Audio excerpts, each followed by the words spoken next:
Kinailangan pa ba natin na i-zero talaga si PhilHealth to free up 74 billion pesos, Mr. President? I know, Mr. President, that's also the question of many. And I've thought about this long and hard.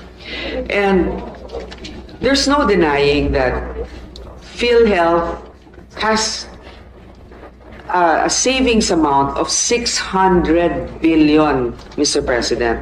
And that's also the reason why initially the administration thought of it as a way also to augment certain short fundings that we had, for example, for health workers, etc. Hindi natin maintindihan ba't hindi nila ginagamit yung pera na nandun na meron sila na naka-imbak sa isang, ewan ko kung anong klaseng account yan, savings account, na ang kinikita ay mas mababa pa kesa